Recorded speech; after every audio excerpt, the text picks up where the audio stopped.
ఒక ప్రచారం అయితే జరుగుతోంది సార్. ఈ ప్రకాష్ రాజ్ వెనుక, రావణ్ వెనుక వైఎస్ఆర్ కాంగ్రెస్ పార్టీ ఉంది అనేది పెద్ద ఎత్తున ప్రచారం జరుగుతోంది. బహుశా ఇది అడిగితే ప్రకాష్ రాజ్ ఖచ్చితంగా ఖండిస్తారు.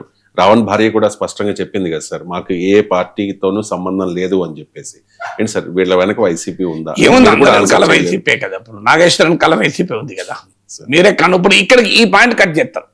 ఇప్పుడు మీరు నేను మాట్లాడాను కదా, నాగేశ్వరన్ వెనకాల వైసీపీ ఉంది కదా అన్న, కదా వరకు కట్ చేస్తారు. ఇక్కడ వరకు నాగేశ్వర్ వెనకాల వైసీపీ ఉంది అని ఇక్కడ వరకు కట్ చేస్తారు. ఇప్పుడు చూడండి, మీరు కట్ చేసి టీడీపీ వాళ్ళు సర్క్యులేట్ చేస్తారు. మీరు చూడండి, గ్యారెంటీగా సర్క్యులేట్ చేస్తారు. నాగేశ్వర్ వెనకాల వైసీపీ ఉంది, నాగేశ్వరే చెప్తున్నాడు చూడండి. ఇది ఇప్పుడు జరిగే పని. లైవ్ లో నిజం ఒప్పుకున్న నాగేశ్వర్ అని కేర్ పెడతారు. నేను అన్నది నాగేశ్వర్ కూడా వైసీపీ కదా, వైసీపీ ఉంది కదా అని అన్నారు కదా అన్నా. నేను అన్నదాన్ని ఖండిస్తూ అన్నా, అవునా కదా? అంటే ఇప్పుడు వైసీపీ సర్వంతర్యామా, అందరి వెనకాల ఉండగలుగుతుంది, అంత మహాశక్తి. అసలు ఇక వైసీపీ ఆంధ్రప్రదేశ్ లో గెలవదు, ఇక లేవదు. ఆ పార్టీ క్లోజ్ అయింది, ఖతమైంది అన్న తర్వాత మళ్ళీ అందరి వెనకాల వైసీపీ ఎందుకు ఉండగలుగుతుంది? మీరు గమనించండి, కూటమిలో ఏమైనా విభేదాలు వస్తే ఆ పార్టీ వెనకాల కూడా వైసీపీ ఉందంటారు వీళ్ళు. ఇది ఎన్ని రోజులు పట్టదు మీరు చూస్తారండి. ఇది బిఫోర్ 2029 ఆఫ్టర్ 2029 అని చెప్పలేరు, కానీ ఎన్నడో ఒక రోజు అయితే గ్యారంటీ. మీరు టీడీపీ నాయకులే బీజేపీ వెనకాల వైసీపీ ఉందని విమర్శించకపోతే చూడండి. నేను ఇవాళ చెప్తున్నాను కదా, డేట్ రాసి పెట్టుకోండి రవిశంకర్ గారు. It may happen 1 year after, 2 years after, 10 years after, but it will happen. And because it happen, మీకు 29కి ముందు అయింది కదా. ఏం జరిగింది? బీజేపీతో 4 ఏళ్ళు ఉన్నారు, సడన్ గా బీజేపీతో విడగొట్టుకున్నారు. ఇక బీజేపీని ఎన్ని మాటలు అనాలా అని అన్నారు. ఇప్పుడు బీజేపీ వెనకాల వైసీపీ ఉంది అని అనకపోతే చూడండి, మీరు నేను గ్యారెంటీ ఇవ్వగలుగుతాను మీకు. ప్రతి దాని వెనకాల వైసీపీ. ప్రకాష్ రాజ్ స్థాయి ఏంటి, ప్రకాష్ రాజ్ మీద మీరు చేసే ఆరోపణలు ఏంటి? ఇది ప్రచారం కాదు, ఆరోపణ. ఏ ఆరోపణ ఏంటంటే, టీడీపీకి కూటమికి అనుకూలంగా ఉండేటువంటి కొన్ని సోషల్ మీడియా ప్లాట్ఫామ్స్ పైన ప్రకాష్ రాజుకు నోటీసులు ఇవ్వబోతున్నారు, ఈవెన్ ప్రకాష్ రాజును కూడా అరెస్ట్ చేస్తారు అనే రీతిలో. ప్రకాష్ రాజు అరెస్ట్లో భయపడే వ్యక్తి కాదు. నేనే అడిగాను ఆయన, ఇంకా మీరు ఇక్కడ ఎందుకున్నారు, జైలు ఎందుకు లేరు అని. సో మీరు ఎప్పుడో జైలు ఉండాలి కదా అంటే ఆయన ఆన్సర్ కూడా చెప్పాడు దానికి. మీరు చూడండి, నా ఇంటర్వ్యూలో ఉంటుంది, నాకు ఇచ్చిన ఇంటర్వ్యూలో.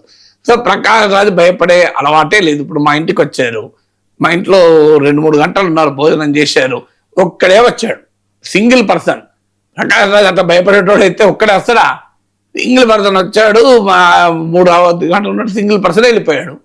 So that is Prakash Raj. మీకు అర్థం కాదు. ప్రకాష్ రాజ్ ఆయన మోడీకే భయపడలే, మీకు భయపడతాడా? ఆయన మోడీకే భయపడలేదు, మోడీ అరెస్ట్ చేయలేదు ఆయనను. ప్రకాష్ రాజ్ వెనకాల వైసీపీ ఉంది, ధ్రువరాజ్ వెనకాల వైసీపీ ఉంది, రవీష్ కుమార్ వెనకాల వైసీపీ ఉంది. అసలు దేశంలో ఎవరు మాట్లాడినా వాళ్ళు, ప్రశాంత్ భూషణ్ లాయర్ వెనకాల వైసీపీ ఉంది, మీకు మెదా ఫట్కర్ వెనకాల వైసీపీ ఉంది, కాక్రోచ్ జనతా పార్టీ వెనకాల వైసీపీ ఉంది, అబ్జద్ దీప్కే వెనకాల వైసీపీ ఉంది, సోనం వాంగ్చుక్ వెనకాల లడఖ్లో కూడా వైసీపీ ఉంది. సోనం వాంగ్చుక్ బీజేపీకి వ్యతిరేకంగా మాట్లాడుతుండగా ఆయన వెనకాల వైసీపీ ఉంది. అసలు భారతదేశంలో మాట్లాడే ప్రతి ఒక్కరి వెనకాల వైసీపీ ఉంది. భారతదేశంలో ప్రభుత్వాన్ని ప్రశ్నించే ప్రతి ఒక్కరి వెనకాల వైసీపీ ఉంది అని చెప్పి వైసీపీకి ఇంత క్రెడిబిలిటీని, ఇంత లెజిటిమసీని, ఇంత విలువను కూటమి ఆపాదిస్తుంటే I think YCP should be very happy కదా. ఏముంది, ప్రకాష్ రాజ్నే మేము చక్రం తిప్పించగలుగుతాం. ప్రకాష్ రాజ్ మోడీకే భయపడారు ప్రకాష్ రాజ్. సో వైసీపీ వెనకాల ఉండి నడిపిస్తున్నది అని సర్టిఫికేట్ ఇస్తే కూటమి. So why are you making YCP so glorious? Andhra Pradesh లో పరిణామాలు చూస్తూ ఉన్నాం. తెలంగాణ జర్నలిస్టుల్ని, కేవీ రెడ్డిని, అలాగే యూట్యూబర్ రావణ్ని అరెస్ట్ చేయడం. ఆ తర్వాత పవన్ కళ్యాణ్ రీసెంట్ గా తెలంగాణ ఆవిర్భావ దినోత్సవం రోజున హైదరాబాద్ లో సభ పెట్టాలని అనుకోవడం, అది రద్దవడం, ఆ తర్వాత తెలంగాణలో పోటీ చేసి తీరుతామని సవాల్ చేయడం. ఈ పరిణామాలన్నీ చూస్తూ ఉంటే భారతీయ జనతా పార్టీకి, అంటే 2028లో ఖచ్చితంగా మేము అధికారంలోకి వస్తామని భారతీయ జనతా పార్టీ చెప్తోంది కదా సార్. ఆంధ్రప్రదేశ్లో చూసుకుంటే ఎన్డీఏ, అంటే బీజేపీ, టీడీపీ అండ్ జనసేన వాళ్ళు పొత్తులో ఉన్నారు. ఇక్కడ ఆ ఎఫెక్ట్ ఉంటుందనే భయం భారతీయ జనతా పార్టీలో ఉన్నట్లుగా తెలుస్తోంది సార్. అయినా కూడా ఎందుకు వాళ్ళు మాట్లాడడం లేదు, ఎందుకు సైలెంట్ గా ఉన్నారు? సో తెలుస్తోంది అని మీరు అడిగారు కనుక ఎవరు చెప్పారు మీకు అంటారు, సోర్స్ అడుగుతారు మిమ్మల్ని. సో బీజేపీ కార్యకర్తల్లో ఈ అభిప్రాయం వ్యక్తమవుతున్న మాట నిజం సార్. ఎందుకంటే కేసీఆర్ కవిత మాట్లాడుకునేదే రాధాకృష్ణ తెలిసినప్పుడు, రవిశంకర్ కు బీజేపీ కార్యకర్తలు మాట్లాడుకునేదే, తండ్రి కూతుర్లు తమ ఇంట్లో కూర్చొని మాట్లాడుకున్నదే రాధాకృష్ణ తెలిసింది కదా. తెలిసే కదా ఆయన అన్నాడు అదే జర్నలిజం అని. అదే జర్నలిజం మీకెవరు చెప్పారు? నేను మా నాన్న మాట్లాడుకున్నది, మూడో వ్యక్తే లేకపోతే మీకు ఎలా తెలిసిందని కవిత అడిగితే నీ తెలియదమ్మా అదే జర్నలిజం అన్నాడు రాధాకృష్ణ. సో అందువల్ల ఆ తండ్రి కూతుర్లు ఒక చోట కూర్చొని మాట్లాడుకుంటే అది రాధాకృష్ణ తెలిసినప్పుడు రవిశంకర్కి ఎందుకు తెలియదు? తెలుస్తుంది. నేను అందుకే మిమ్మల్ని అడుగుతలేను మీకు ఎవరు చెప్పారని. సో అందువల్ల బీజేపీలో ఆ అభిప్రాయం ఉన్న మాట నిజం. అయితే ఇక్కడ కరెక్షన్ కూడా ఏంటంటే రావణ్ హైదరాబాద్ లో అరెస్టులు, రావణ్ తెలంగాణ ప్రాంతమా ఆంధ్ర ప్రాంతమా ఆయన ఏ కులం అనేది సంబంధం లేదు. హైదరాబాద్ లో అరెస్టులు జరుగుతున్నమాట నిజం. హైదరాబాద్ లో నా అరెస్ట్కే 3 వ్యాన్లలో 50 మంది ఆంధ్ర పోలీసులు వచ్చారని ఏబిఎనే కదా ఫస్ట్ బ్రేక్ చేసే స్టోరీని. ఏబిఎన్ బ్రేక్ చేశాకే వేరే వాళ్ళందరూ రాశారు. హోమ్ మినిస్టర్ ట్వీట్ చేశారు అప్పటికి, లేదు మేము అలా ఎవరిని పంపలేదు అని. సో బట్ ఇవన్నీ పరిణామాలు. ఇది ఒకటే కాదు, ఇప్పుడు నరేంద్ర మోడీ వచ్చి తెలంగాణ పార్టీ నాయకులతో తెలంగాణ సమాజ ప్రముఖులతో మాట్లాడకుండా వెళ్ళి 2 గంటల పాటు చంద్రబాబు నాయుడు ఇంట్లో పవన్ కళ్యాణ్ ఇంట్లోనే గడిపారు. వాళ్ళ ఇంట్లో గడపడం తప్పని కాదు, వాళ్ళ ఇంట్లో గడపడానికి అమరావతిని వేదికగా ఎంచుకుంటే తప్పేం లేదు. హైదరాబాద్ లో 2 రోజులు 3 రోజులు ఉండి మధ్యలో ఒక 2 గంటలు అటుపోయినా కూడా తప్పులేదు. హైదరాబాద్ లో ఉన్న కొద్దిపాటి సమయం తెలంగాణ పార్టీకి ఇవ్వకుండా అక్కడికి వెళ్ళండి, ఒక రాంగ్ ఆప్టిక్స్ వెళ్ళాయి అనేది బీజేపీ కార్యకర్తలు బీజేపీ నాయకులే మీరు ఆఫ్ ది రికార్డ్ అడగని మాట్లాడతారు. అది రాంగ్ ఆప్టిక్స్ పోయాయి, మేము ఆంధ్ర పార్టీలకు అనుకూలం అని చెప్పి తెలంగాణ వాదులు మా పైన దాడి చేస్తానికి ఒక అవకాశం వచ్చింది అని మీరు గమనించండి. దాని తర్వాత పవన్ కళ్యాణ్ తెలంగాణలో మేము పోటీ చేస్తాం అన్నాడు, తప్పేమీ లేదు. పార్టీ జనసేన గతంలో పోటీ చేసింది, మళ్ళీ పోటీ చేసిన తప్పే ఉంటది. కానీ దానికన్నా పవన్ కళ్యాణ్ అన్న వ్యాఖ్యలు, ఇది మీ జాగీరా అన్న వ్యాఖ్యలు, దానిపైన కాంగ్రెస్ పార్టీ, టిఆర్ఎస్, బిఆర్ఎస్, తెలంగాణ వాదులు అందరూ తీవ్రంగా వ్యతిరేకించడం అది వివాదం. పోటీ చేస్తారన్న వివాదం కాదు. పోటీ చేసే హక్కు ఖచ్చితంగా పవన్ కళ్యాణ్కి ఉంది, పర్యటించే హక్కు ఉంది, అది ఏం సమస్య కాదు. ఈవెన్ జాగీరా అన్న పదం కూడా తప్ప అని నేను అంటలేను. పొలిటికల్ గా రియాక్షన్ వచ్చింది దానికే కదా, పోటీ చేస్తారన్న దానికి బ్యాక్లాష్ రాలే. పొలిటికల్ బ్యాక్లాష్ ఇప్పుడు పొన్నం ప్రభాకర్ కానీ ఇతరులు కూడా మాట్లాడింది ఇది మీ జాగీరా అంటే బరాబర్ మా జాగీర్ అంటూ వాళ్ళు మాట్లాడారు కదా. సో ఈ వివాదాలని అంటే తెలంగాణ రాజకీయ నాయకులు, తెలంగాణ పౌర సమాజ ప్రతినిధులు, తెలంగాణ జర్నలిస్టులు వర్సెస్ పవన్ కళ్యాణ్ అనే రీతిలో జరిగిన నరేటివ్ బీజేపీకి ఖచ్చితంగా నష్టమనే భయము, అనుమానము, ఆందోళన వ్యక్తమవుతోంది. అందుకే కదా అమిత్ షా స్థాయిలో క్లారిటీ ఇచ్చారు మాకెవరితో పొత్తులేదని. అమిత్ షా స్థాయిలో క్లారిటీ ఇవ్వాల్సిన అవసరం లేదు కదా, వీళ్ళు ఎవరిక్కడ మాట్లాడినా నమ్మరు జనం అని చెప్పి అమిత్ షాతోనే ఇప్పించారు కదా. అమిత్ షా వట్టిగా కాకతాళీయంగా యాక్సిడెంటల్ గా ఆయన దేశ హోంమంత్రి పవన్ కళ్యాణ్ భాషలో చెప్పాలంటే అభినవ్ సర్దార్ పటేల్కి ఇక్కడ రాజకీయాల గురించి పెద్ద అంత ఇంట్రెస్ట్ ఉంటుందా? కానీ అమిత్ షా మాట్లాడారు కదా. ఎందుకు మాట్లాడారు? అది నష్టం జరుగుతున్నదని అర్థమైంది కనుకనే దాని క్లోజ్ పలకాలి, ముగింపు పలకాలని వెంటనే మాకెవరితో పొత్తు లేదని ప్రకటించారు. ఇదే కాదు, మీకు గతంలో మీకు అసెంబ్లీ ఎన్నికల సమయంలో పవన్ కళ్యాణ్ ప్రచారానికి ఇన్వైట్ చేయడం కానీ, me I think by election అప్పుడు అంతకుముందు, సో పవన్ కళ్యాణ్ ప్రచారానికి ఇన్వైట్ చేయడము, ఆ ఇన్వైట్ చేసిన తర్వాత మళ్ళీ బ్యాక్లాష్ వస్తే దాన్ని ఆపడము, మళ్ళీ ఇన్వైట్ చేయకపోవడం, ఇవన్నీ జరిగాయి కదా.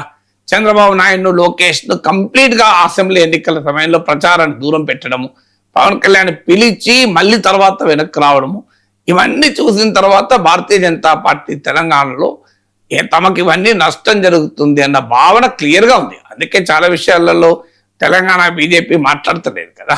మీకు ఎక్కడ తెలంగాణ బీజేపీ, ఆంధ్ర బీజేపీ కూడా పవన్ కళ్యాణ్ బహిరంగంగా ఆంధ్ర బీజేపీ మాట్లాడతలేదు అన్నా కూడా మాట్లాడలే వాళ్ళు.